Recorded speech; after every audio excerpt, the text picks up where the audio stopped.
उस समाज को इस दलदल से निकालने का एक छोटा सा प्रयास है। साथियों, पाखंडवाद और विज्ञान। पाखंडवाद ये कहता है कि पहले मानो तब जानो, और विज्ञान कहता है कि ऐसा नहीं, पहले जानो तब मानो। जिस तरह से हमारे एक रामचरितमानस में तुलसीदास ने लिखा है और सब जानते भी हैं कि हनुमान जी जब सीता की खोज करने के लिए गए थे तो उनको रास्ते में एक सुरसा नाम की राक्षसी मिलती है, और वो राक्षसी जब हनुमान जी के सामने होती है और हनुमान राक्षसी के सामने होते हैं तो इतना बड़ा मुंह फैलाती है, इतना बड़ा मुंह फैलाती है, और हनुमान भी अपना रूप भयंकर धारण करते हैं कि वो जो है 100 योजन तक मुंह पर फैलाती है। और हनुमान जी भी उतना विकराल रूप धारण करते हैं, और धारण करने के बाद वो एक मच्छर का रूप धारण कर लेते हैं। और मच्छर का रूप धारण करने की क्या जरूरत है, जब 1200 किलोमीटर तक उसने मुंह फैलाया था और तो उसका 100 किलोमीटर तक उसका कान का छेद रहा होगा, तो उससे उसको उनके छेद से निकल जाना चाहिए था। मच्छर बनने की क्या जरूरत थी? और मच्छर अगर बने तो उनके जो पिताजी को अंगूठी पहचान के रूप में दिया था वो अंगूठी कहाँ थी? और दूसरी बात फिर ये पाखंडवाद कहता है कि जब लक्ष्मण को शक्ति बाण लगा हुआ था तो शक्ति बाण लगने पर हनुमान जी जब जाते हैं संजीवनी बूटी खोजने के लिए तो वहां पर जब नहीं पहचान पाते हैं तो ये पूरा पहाड़ ही उठा करके ले जाकर के धौलागिर पहाड़ लंका में रख देते हैं।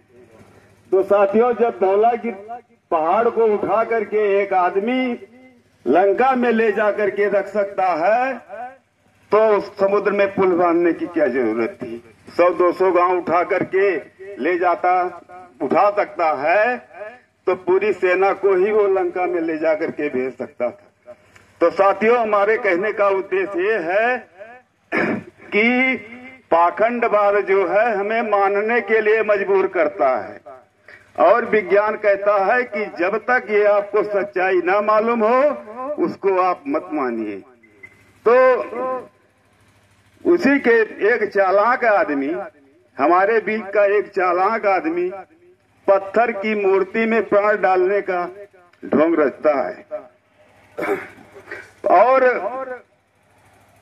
जब उसके घर का कोई आदमी मर जाता है तो उसमें प्राण नहीं डाल पाता। और उसके बाद फिर हमारे बीच में जैसे तेरोही संस्कार या कोई आदमी मर गया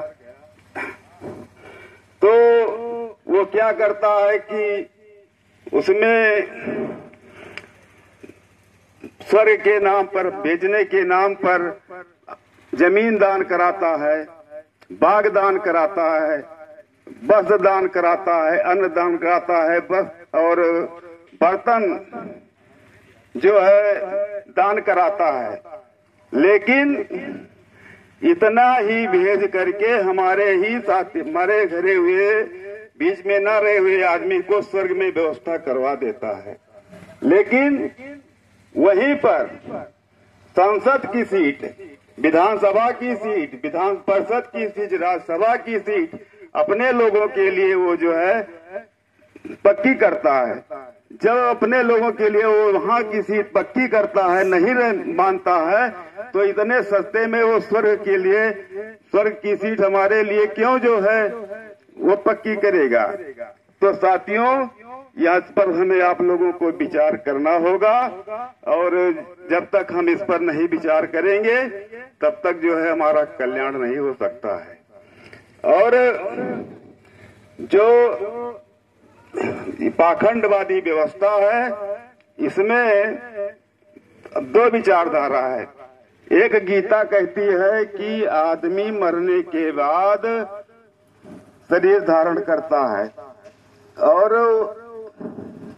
गीता ये कहती है कि जब आदमी हमारे बीच में नहीं रहता है, आत्मा इसमें से निकल करके जाती है तो नई शरीर धारण करती है। जिस तरह से कोई आदमी पुराना कपड़ा धारण निकाल करके छोड़ करके बदल करके दूसरा कपड़ा पहनता है, उसी तरह से ये आत्मा पुराने शरीर को छोड़ करके दूसरा शरीर धारण करती है।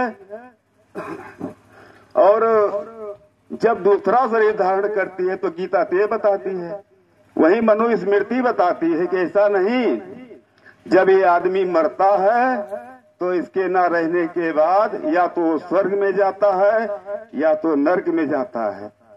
तो जब